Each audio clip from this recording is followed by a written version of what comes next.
Hello. I wanted to talk more about memories, and I decided why not go back to the beginning. So, I've mentioned many times on here that I was born on Guam, which is a territory of the United States. Both of my parents at the time were military. So, my dad was stationed over there due to his work, and mom followed.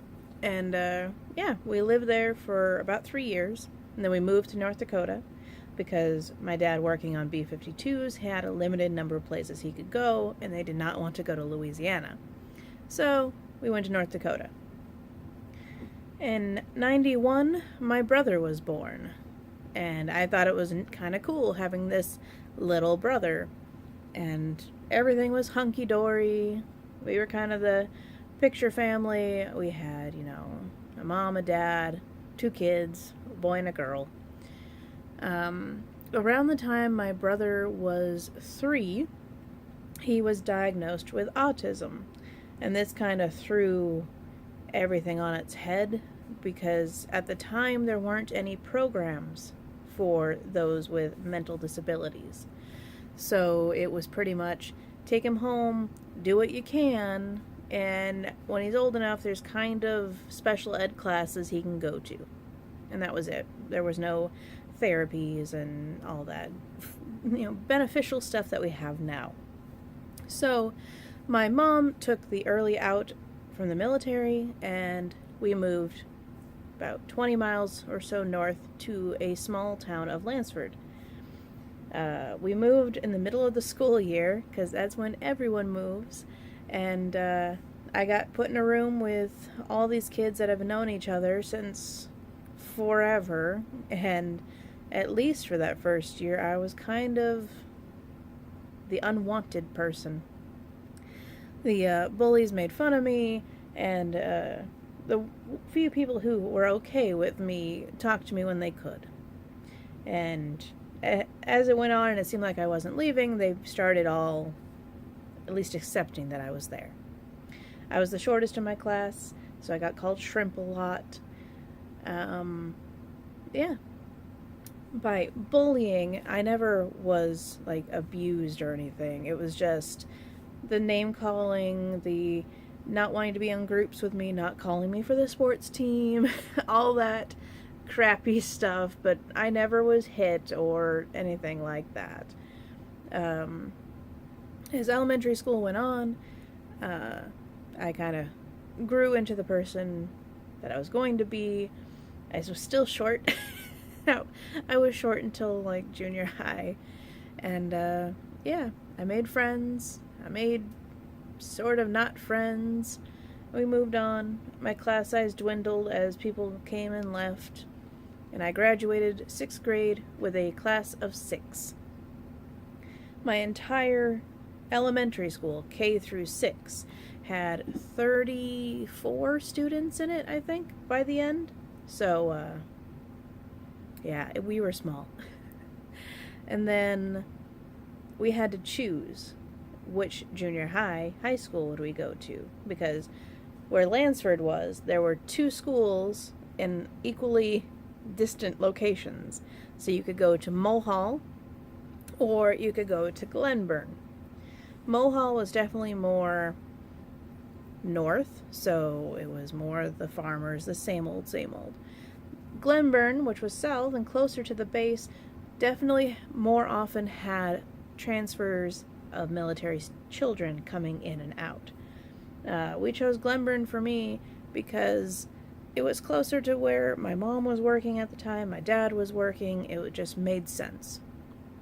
My only real friend from elementary school went to Mohall because it was easier on her family. But we promised to still see each other whenever we could. In junior high, I wore old granny sweaters, had my hair up in a bun all the time, and I didn't wear jeans. I just wore stretchy pants. So I was made fun of for a while. Again, for me, this is not the case for everyone, but the bullying for me at Glenburn for 7th through 12 was never physical and never hurtful. It was just, don't talk to her, make funny remarks, the simple stuff. The stuff that gets under your skin but doesn't do anything. I did have to deal with a classmate of mine did bully someone else, and all the girls got rounded up. And this happened in elementary school too, where we had to be lectured about how words matter and you have to know what you're doing. We all knew who it was. And that person tried to bully me.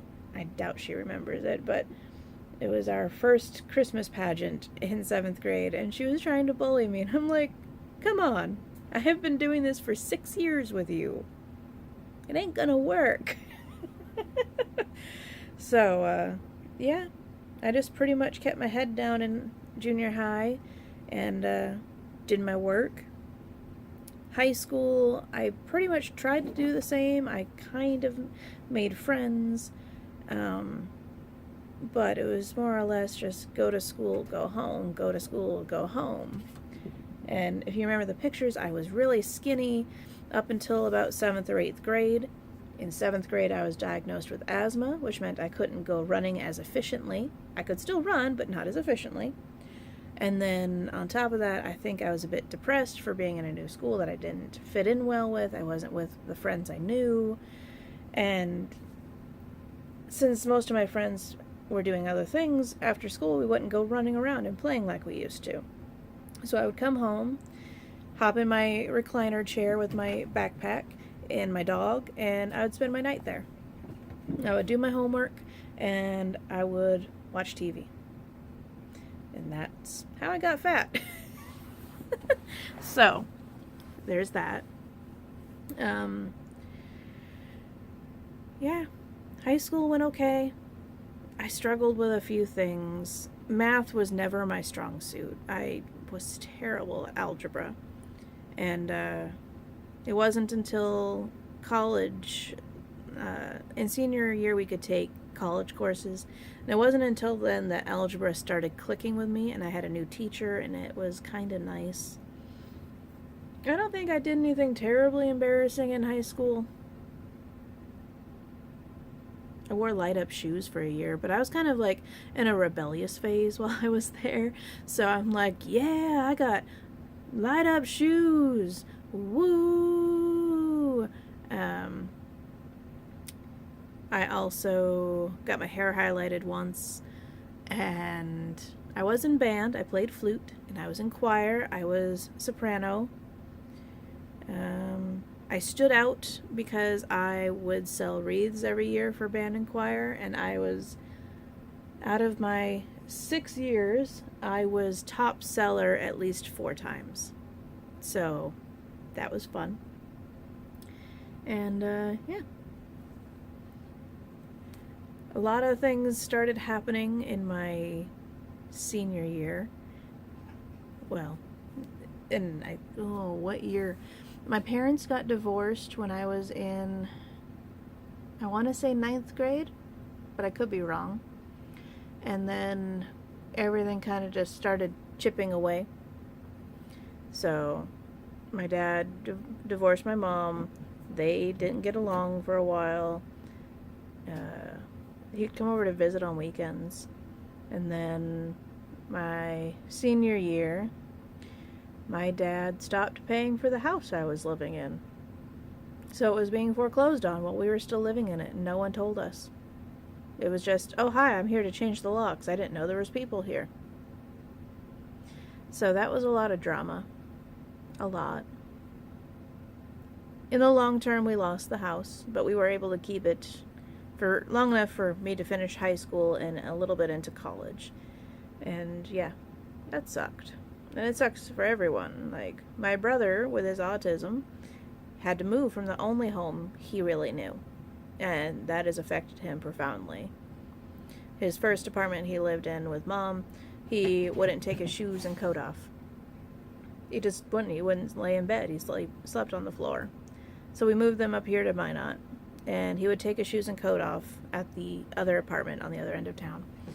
But eventually, after a few years there, it became a den of people I did not want around my family.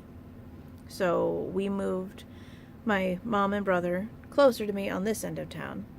And now he's back to he'll take his coat off, but he won't take his shoes off. But he'll sleep in bed. And it's really confusing because it means he's comfortable enough for that, but not quite secure in the idea that they're staying. So it's been a battle to convince him that. I've been living here with my now husband for 10 years. Yep. I've been here for 10 years and some change. So that's cool. We just had our 9th wedding anniversary, which is super cool. And we both just turned 30. This fall will make 11 years since we met. So, or is it 12 years since we met? Oh goodness, it's been a long time. I don't know what. We met in 2006, so yes, 11 years. This fall will make 11 years since we met. So, we've known each other for a good chunk of time, a third of our lives. And yeah. I don't know if I had a point when I started this. Oh, goodness. I get rambling and I just don't stop. But I think I'll cut it off there. If you have questions, leave them below and I can go back and expand on things since I kind of just, cliff noted my life a bit.